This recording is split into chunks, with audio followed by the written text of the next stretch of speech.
Essas duas linhagens que tinham se bifurcado depois da morte de Abel por Caim, elas haviam se multiplicado e haviam se desenvolvido. A linhagem de Sete, que tomou o lugar de Abel, formou uma cultura ali na região do Éden. Já a descendência de Caim foi para a região de Nod, onde Caim edificou uma cidade e a chamou de Enoque, o nome do seu filho. E ali duas culturas diferentes nasceram e se desenvolveram. A civilização setita dos descendentes de Sete, esse é o nome que nós vamos usar a partir de agora. A civilização setita era marcada pelo culto a Deus, pela guarda do sábado, pelos sacrifícios ao Deus verdadeiro, por pregadores como Enos, como Enoque e Noé, pelo casamento monogâmico e pela santidade de vida. Mas já a civilização dos cainitas era marcada pela poligamia, pela violência, pela crueldade. Eles haviam rejeitado a Deus e provavelmente já estavam adorando deuses criados à sua própria imaginação. Com a multiplicação do número de pessoas, à medida que o gênero humano se multiplicava sobre a face da terra, elas passaram a ocupar a terra conhecida e as duas civilizações passaram a se relacionar entre si. No comércio, em tratados de paz, limitação de territórios, estabelecimento de limites, troca de conhecimento e tecnologia, contudo, os limites religiosos, morais e éticos haviam sido muito bem preservados porque eram claros e distintos. A linhagem dos setitas era uma linhagem religiosa, onde havia o verdadeiro conhecimento de Deus. Era a linhagem da descendência da mulher, que tinha a promessa da chegada daquele que haveria de esmagar a cabeça da serpente. A linhagem de Caim era a linhagem que se afastou de Deus, que foi expulsa lá da região do Éden, é onde apareceu o primeiro casamento que não era mais monogâmico, a poligamia surge lá, a violência e a arrogância. Então, as duas culturas eram distintas em termos éticos, religiosos e morais. Mas isso haveria de mudar. E é exatamente esse o ponto aqui de Gênesis capítulo 6, que aquela bifurcação ética, moral e religiosa, ela agora é distinta, ela agora é extinta, ela agora se acaba trazendo sincretismo e a corrupção do verdadeiro conhecimento de Deus. O nosso texto tem pelo menos 3 partes que eu queria ver aqui com vocês, e nós vamos seguir na sequência em que a história nos é narrada. Primeiro, Moisés nos relata como as descendências de Sete e de Caim se misturaram depois de séculos de separação. Lemos aí no verso 1 e no verso 2, quando as pessoas começaram a se multiplicar sobre a face da terra e tiveram filhas, os filhos de Deus viram que as filhas dos homens eram bonitas e tomaram para si mulheres, aquelas que entre todas mais lhe agradaram. Moisés aqui chama a atenção para o fato do nascimento de mulheres quando a humanidade se multiplicou na terra. Isso parece dizer o óbvio, mas é que as mulheres serão as principais protagonistas no que vai acontecer em seguida, como foram também lá no jardim do Éden. As filhas dos homens, diz aqui Moisés, elas eram bonitas, início do verso 2. Isso é, quando fala aqui as filhas dos homens, está se referindo às mulheres da linhagem de Caim, a descendência da serpente. Elas eram muito bonitas, formosas, belas, talvez porque se enfeitavam, se vestiam de maneira sensual e provocativa, talvez eram licenciosas, atrevidas, fáceis. E foi isso que foi percebido pelos filhos de Deus, como diz aqui o verso 2, os filhos de Deus viram que elas eram bonitas. Os filhos de Deus aqui são os setitas, são aqueles da linhagem de Sete, que descendem da mulher e a quem foram feitas as promessas. Eles são chamados de filhos de Deus porque eles foram adotados por Deus. Era a linhagem da esperança.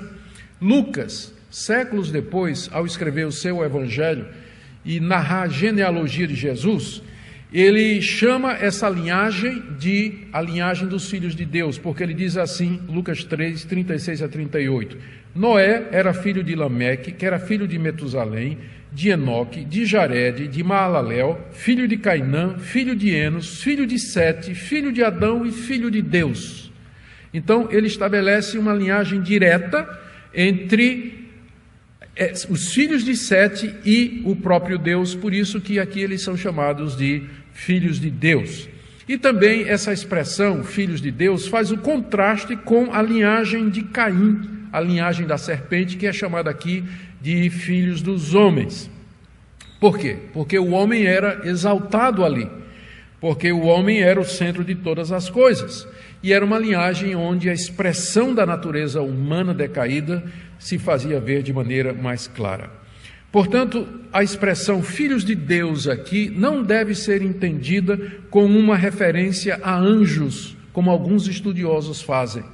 É muito antiga a interpretação de que os filhos de Deus aqui eram anjos que se sentiram atraídos pelas mulheres e desceram à terra e se acasalaram com elas, de onde vieram esses varões, esses gigantes e tudo mais. Mas há uma série de argumentos que militam contra essa interpretação que Calvino chamou de grotesca, e eu concordo com ele.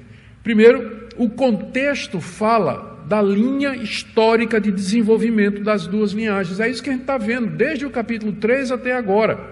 É o desenvolvimento de duas linhas. Uma é dos filhos de Deus, a linhagem santa, de quem ficou a promessa, descendentes de Sete, que Deus deu no lugar de Abel, e a outra, a linhagem de Caim, que matou seu irmão e foi expulso por Deus daquela região e formou sua própria civilização. Todo o contexto narra a história dessas duas descendências, dessas duas linhagens. Por que então, de repente, do nada aqui aparecem anjos, por assim dizer, se misturando com a raça humana? Segundo argumento, o castigo que Deus vai trazer aqui é sobre a raça humana.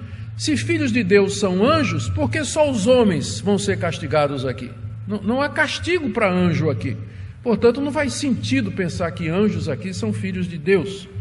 E além do mais, e aqui é a objeção mais séria, o Senhor Jesus Cristo, em certa ocasião, ele disse que depois da ressurreição, nós seremos como os anjos nos céus, que não se casam e não se dão em casamento. Anjos são seres assexuados. Não faz sentido imaginar que anjos aqui desceram para ter relações com as mulheres. Essa é uma interpretação antiga dos rabinos, inclusive, curiosamente, uma das interpretações diz que o que atraiu os anjos foram os longos cabelos femininos. É por isso que mais adiante Paulo vai dizer que a mulher tem que usar o véu por causa dos anjos. Então eles dizem que a razão foi essa, né, que os anjos se sentiram atraídos pelos longos cabelos femininos. Não é sem razão que Paulo rejeita a tradição rabínica e diz que eles não entendiam nada de Bíblia, porque toda a interpretação deles era fantasiosa e fora da realidade. Então nós entendemos que a melhor interpretação aqui é que os filhos de Deus, que viram que as filhas dos homens eram bonitas, é uma referência aos setitas, a linhagem de Sete, a santa semente. Eles se sentiram atraídos pela beleza das mulheres cainitas e tomaram para si as que escolheram e quiseram, movidos pela luxúria e não por aquilo que haviam aprendido, que a mulher era para ser uma ajudadora idônea. Em vez de procurar mulheres que cumprissem esse papel de ajudadoras idôneas, eles se deixaram levar pela paixão, foram atraídos pelo aspecto físico. Não é que é mal a gente procurar uma esposa e incluir o item beleza nos requisitos, não tem nada errado com isso, mas aqui no caso, o problema foi que os setitas se moveram de paixão e de luxúria por essas mulheres bonitas, em vez de perguntar se elas haveriam de cooperar para o propósito de Deus no início. Farei uma auxiliadora que esteja como que diante dele. E o resultado, então, é que você tem aqui o mesmo padrão do pecado de Eva. Notou? No verso 2. Viram, era bonita, tomaram as que lhe agradavam. Lembra lá o que aconteceu no jardim? Vendo a mulher que o fruto era bonito, que era agradável, tomou. É o mesmo padrão pecaminoso que você encontra no jardim. É a mesma atitude que caracteriza o pecado humano. Esses casamentos se constituíram uma ameaça grave para a linha da esperança. Os setitas tomaram essas mulheres bonitas, casaram com elas, tiveram filhos e agora as duas linhagens se misturaram.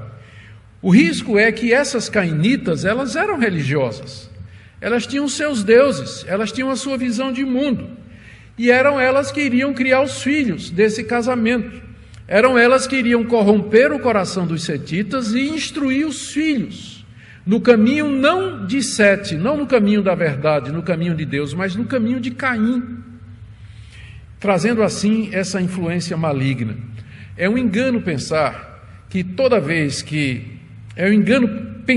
essa estratégia funciona quando a igreja se junta com o mundo com o objetivo de evangelizar o mundo. Sempre quando a igreja se junta com o mundo, quem perde é a igreja. Então muita gente diz assim: eu vou casar com fulano, ele não é crente, ele tem outros deuses, ou com fulana, mas aí eu vou ganhar para Cristo, e geralmente acontece o contrário. A pessoa esfria, os filhos quando nascem não vão ser criados no caminho do Senhor, a velha história se repete. Toda vez que a igreja namora com o mundo, quem perde é a igreja. E é o que aconteceu aqui. Há exceções? Há. Mas para cada caso que você me mostra que der certo, eu lhe mostro 5 que não deram. Então, aqui houve essa mistura. E aquela inimizade que Deus havia colocado, agora vira amizade. Lembra o que é que Deus diz lá em Gênesis 3, verso 15? Porém, inimizade entre a descendência da mulher e a descendência da serpente. Essa inimizade agora acabou, virou amizade. Acabou a bifurcação, acabou a distinção. E agora as duas descendências se misturam, o conhecimento de Deus padece e a verdade então é corrompida.